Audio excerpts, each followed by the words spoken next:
When most people think of yoga, they're likely to conjure an image of a slim woman in a Lululemon outfit in their mind.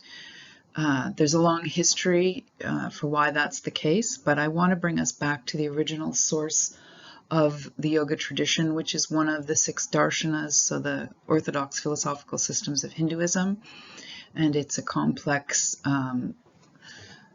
psychological, physical system of working towards enlightenment. And so the text most associated with it is the Yoga Sutras of Patanjali. Patanjali, this is an image of Patanjali that I'm showing you here. And so he is the sage who received these revelations. And so he, according to myths, he fell from the heavens in the form of a snake into the upturned palms of a powerful female, so yogini, so a female yogi. So he is sometimes regarded as the incarnation of the thousand-headed serpent. And so within Hinduism, as I think I've mentioned, the snake, as in the Greek tradition, has many positive aspects to it. So its association with wisdom, for instance. And so we see in this statue of Patanjali, and often in yoga studios, if they're more Hindu inflected, you will find a statue of Patanjali. So you can see the top part of him is human and the bottom part is in the form of a snake. I'm giving the first two sutras here so you have a sense of what they are and what they aren't. And so they're in Sanskrit. You can see they're very terse, they're very short. And so traditionally you would be studying these with a guru, a spiritual mentor and guide, and that guru will decide if you're ready for these consciousness teachings. And so there's a lot of sort of testing that goes on. And within Hinduism, there's the sense that the guru can tell if you're ready for these teachings. They're esoteric, they're not for everybody traditionally. So I want to look at the first one, Atha Yoga Anushasanam. So it's in Sanskrit. You would, in a traditional setting, you would chant them first, and then the teacher would explain them. Often the students expected to memorize them. So what does this mean? So in her commentary in The Gift of Consciousness, Gita Beshgard notes that the word Atha has many meanings. It indicates that we're looking at the study of moksha, or teachings of inner liberation. And so she notes that the word Atha holds the connotation of blessing and authority that inducts the student into the study of yoga. And it also indicates an auspicious beginning. And so Atha has that sense of the present moment. And certainly meditative traditions, both in Hinduism and Buddhism, really emphasize this idea of bringing the mind and the body into the present. And as we're all very well aware, we spend a lot of our time either thinking and ruminating on the past or projecting into the future. So this is that moment of bringing it all into the auspicious present. The second sutra is looking at the goal of yoga. So it's not about having a flexible body, for instance. So yoga's chitta vritti nirodhaha. Yoga is the cessation of the fluctuations of consciousness, or the fluctuations of the mind. So you can see immediately that in classical yoga, in the orthodox philosophical spiritual tradition, this is about the mind. It's, if we were going to use Western terminology, we'd say this is really more about psychology than it is about the body. And so I'll talk about that more as we move through. You may have heard the term the 8 limbs, the 8 angas of yoga, and this diagram I think is helpful. It's also, I like it that it's in a circle. It's the idea that you're doing all of it all at the same time. It's not a step-by-step process in that sense. It's a holistic system. And I think that this is a thread that goes throughout this course, that most of these systems are holistic. There's not some magic bullet that's going to cure everything. It's that all these aspects have to be engaged, all these dimensions of the self. And so I'm going to go through the yamas and the niyamas in a moment, but so we start out with the yamas, the niyamas, asana. So asana is the part that we often think of in terms of yoga. So it's the actual physical postures. Patanjali has very little to say about asana. So really, in many ways, the many complicated poses we think of are a fairly recent phenomenon. All he really says about the sitting postures is that they have to be stable and comfortable so that you can meditate in them. Then we have pranayama, which is breath control, working with the breath. So that takes us back to, as I mentioned, with the idea of the various subtle bodies. So pranayama is a very important practice leading into meditation. Pratyahara, withdrawal of the senses. So yoga partakes of the larger understanding of many of the Hindu philosophies that our senses lead us out into the world. They're often likened to wild horses that just go running in many different directions. And so our attention gets very diffuse. So the idea with pratyahara is the first step to meditation is moving the senses inward. And then the next step is dharana, which is concentration. And there's many, obviously all of these can be expanded. And so dharana, there's many different exercises you can do. You can do such as gazing at a candle or focusing on an image in your mind. So you're basically training your mind to come to a point of concentration. The next step is dhyana, which is actual meditation. And then the ultimate goal from within this tradition is samadhi or moksha, so that integration where you're completely in alignment with the divine. So we're going to look first at that first limb, and these are called the yamas. It's sometimes translated as restraints, and they're sometimes referred to as the universal commandments. And the first one is ahimsa, which literally means nonviolence. Now, this term came into kind of common speech in the West through the teachings of Gandhi, but it has a very long history in Indian thought, also in Buddhism.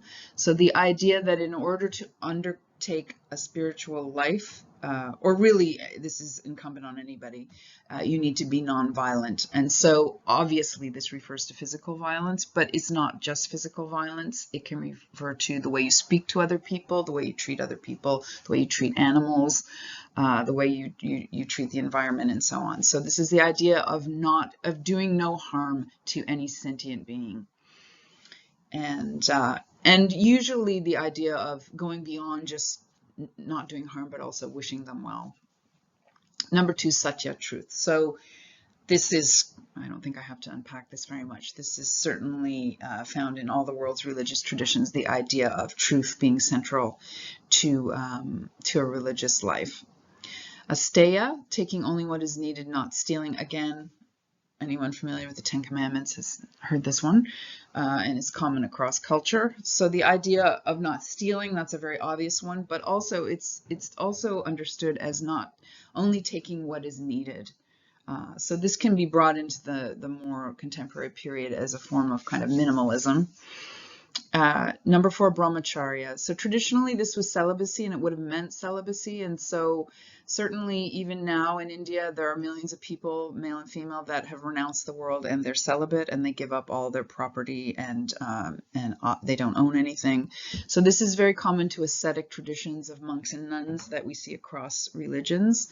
For householders, often this is understood as ethics around sexuality. But traditionally, as I say, it would have meant celibacy. So number 5, aparigraha, lack of greed. So the idea of not craving, of not being caught up in craving. And so if we look at a kind of contemporary issue, that idea of consumerism, right? Just being completely obsessed with buying and selling objects or gaining possessions. So this idea of lack of greed. So this is kind of, the yamas are the idea that you're setting the foundation, the basic foundation of a spiritual life, and then you build up from there. The second limb, the niyamas, can be understood as techniques that allow the individual to maintain order in order to practice yoga effectively. So Klostermaier writes, it is given as a complement to yama, so the ones we looked at before, as a precondition for meditation. So this is all building up towards the practice of meditation. And so the first one is shaucha, which means purity. And so the concept of purity goes back as far as we can trace in Hindu thought. And it means physical purity, so bathing and so on, but also mental purity, purity of speech, so purity in all the senses. Number 2, santosha, which is often translated as contentment. And I think this is interesting to look at, because I think contentment in North America can be seen in a kind of negative way as complacency, but this is the idea of not constantly wanting something else so that you can be sitting in the present. I'm simplifying, but so that larger sense of being present and not constantly projecting things you want in the future is one aspect of it. Number 3 is virya, vitality. The word vir actually means hero, so this kind of vitality and energy. And so this is the idea that yoga is not this kind of lukewarm activity. It's not relaxation, which is again how people often conceive of meditation and these kind of practices, that you need a lot of energy, you need commitment in order to continue with these practices because they're challenging. I just wanted to add with the first one, purity also has to do with diet. And so traditionally it would have been a vegetarian diet.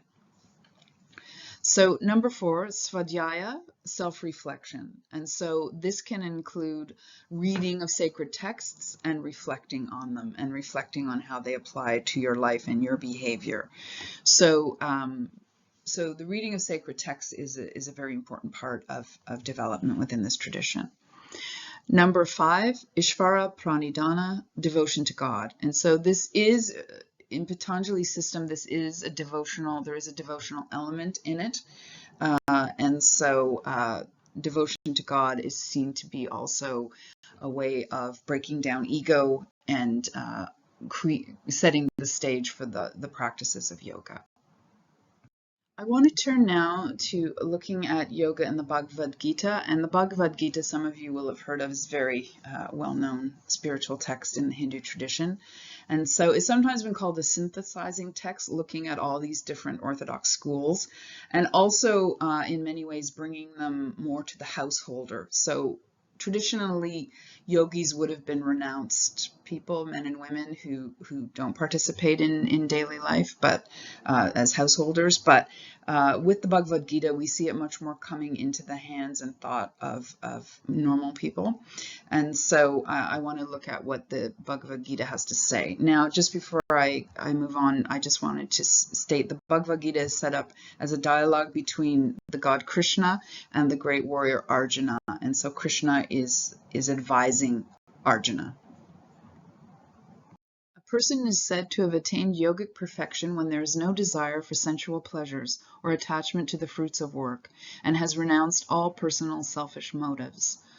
Okay, now there's many different commentaries on the Bhagavad Gita. I'm just trying to give a kind of synthesis of the ones that I have encountered and the teachers I've encountered.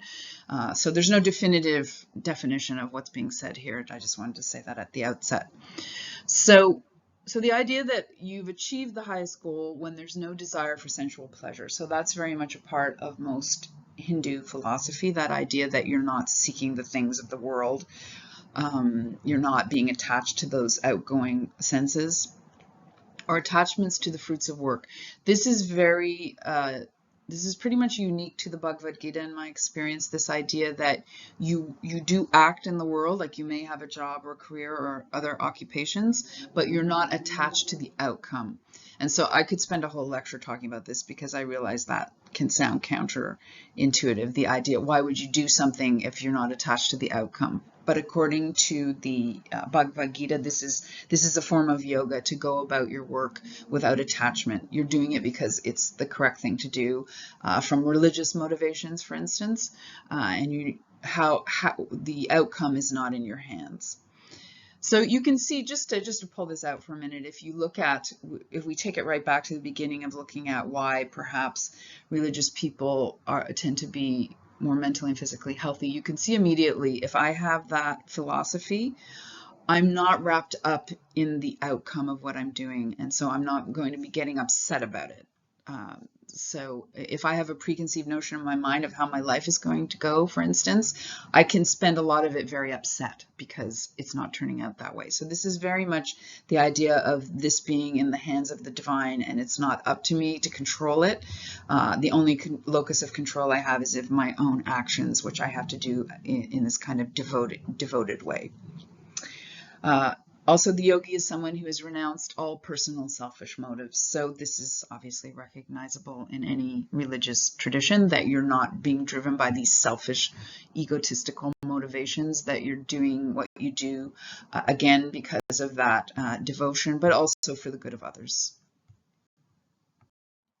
One must elevate, not degrade oneself by one's own mind. The mind alone is one's friend as well as one's enemy. The mind is the friend of those who have control over it, and the mind acts like an enemy for those who do not control it. So we looked at that the second sutra where it's talking about the cessation of the fluctuations of the mind. So the mind is absolutely central. And so these practices like dharana and dhyana, the meditative practices, are all about purifying and controlling the mind. And so we're going to see this again in Buddhism, the absolute centrality of the mind. And in the next lecture, I'll be looking at some of the teachings around that. But this is the idea that if you are working with it properly, the mind is your friend, but if you're not, it's your enemy, and it leads you into all sorts of incorrect behavior and into negative states of mind. So being able to, as I said, purify and direct it is of vital importance in yoga. So another important aspect of the Bhagavad Gita when it's talking about yoga is it's very practical. It gives actual practical advice. So how does one go about doing this? So it says, let the yogi seated in solitude, having mind and senses under control and free from desires and attachment for possessions, try constantly to contemplate on the Supreme Self. So we see that importance of that introversion and solitude. So you need to practice it in solitude. So anyone who's meditated or is familiar with meditation will recognize these kind of instructions. Again, that idea of having the mind and senses under control and being free from desire and attachment. And so again, within these ascetic disciplines, the idea of attachment is a problem. It's seen as leading you away from the divine and into the world. So you're to try constantly to contemplate on the Supreme Self. So on the Atman, on the soul, on the divine, that's to be the center rather than running after these various possessions and attachments. Sitting and concentrating the mind on a single object, controlling the thoughts and the activities of the senses, let the yogi practice meditation for self-purification. Now, any of you who have practiced meditation will know this is much more easily said than done because the mind is so busy. And so if you've practiced it, you'll know the minute you sit down to meditate, your mind is going a mile a minute, thinking about the laundry, thinking about you need to go grocery shopping, thinking about a conversation you had. It's just the nature of the mind to do that. And so there's a real recognition within this tradition and all meditative traditions that this is a very challenging thing to do. And so the yamas, niyamas, asana, all of that are building you towards being able to do that. So the asana is working with the body so that you can sit firmly and quietly for long periods of time, and then it builds up into these practices of meditation. So let the yogi practice meditation for self-purification. So meditation, because the mind's at the center, meditative practice is at the center as part of that process of purification and moving oneself towards towards moksha and liberation. So here Krishna is telling Arjuna about other aspects of life that are necessary if one wants to practice yoga. So he says, this yoga is not possible, O Arjuna, for the one who eats too much or who does not eat at all, who sleeps too much or keeps awake, but for the one who is moderate in eating, recreation, working, sleeping, and waking. This yoga destroys sorrow. So you can see this idea of the path of moderation is part of it. So it's not for somebody who's going extremes either way of sort of eating too much or eating too little. And I think, again, it's not difficult to see the connection between this and, although yoga was not obviously developed for health reasons, it was developed as a spiritual discipline, but you can see that it will immediately affect your health because it's looking at calming the mind, calming the body. The diet is considered is purifying, and so so you can already see with this teaching of moderation that this would also lead to health. So for one who is moderate in eating, recreation, working, sleeping, and waking, this yoga destroys sorrow. So if you're not going to extremes with any of these practices, it will lead to equanimity and it will destroy sorrow. So Krishna goes on to say, a person is said to have achieved yoga, the union with the self. So you'll notice it's a capital S, self, so the Atman, the divine. When the perfectly disciplined mind gets freedom from all desires and becomes absorbed in the self alone. So this is that process when you worked with all the angas, all the limbs, you move towards, so dharana, which is one pointed concentration, and then dhyana, which is meditation. So that disciplined, purified mind, and also being free of all desires, becomes absorbed within the self. So these are all enabling conditions. All the limbs create this kind of system, the holistic system that allows the person to eventually, this is considered to be very difficult, and usually it's something that's understood as happening over a series of lifetimes because it's so difficult, but the idea that ultimately you will be absorbed into the self alone. As with all the world's religious traditions, we see the central importance of sacred space, whether that's in the forms of public sacred space, so in Hinduism, the temple, the mandir, or home altars. As I already mentioned, this is very common to have a home altar in a Hindu household. And it speaks to the idea of creating a space set aside where you can focus on spiritual aspects of life. And so this is very typical. You can see the images here, I believe. Yes, it's Lakshmi, so the goddess of prosperity.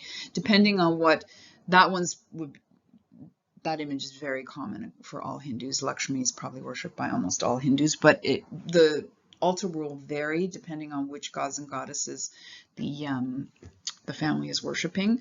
And the use of candles, ghee candles made out of purified butter, offering of flowers and fruit and waters is very common. And this may be the room in which the person meditates. So setting aside, it doesn't have to be, but it's been very interesting for me to see. There are more and more online sites and also books being written about the creation of home altars.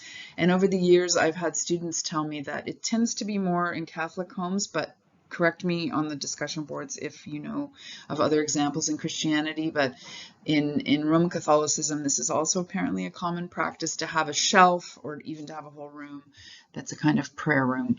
So in Hinduism, this is ubiquitous. So the idea that you need to set aside a kind of sacred zone where you can do these prayer and meditation. So I'll be talking about this more as we move along. And this again is, I think, contributes to why perhaps religious people are healthier. That idea that there is a time and a place set aside for these practices that have nothing to do with the busyness of everyday life.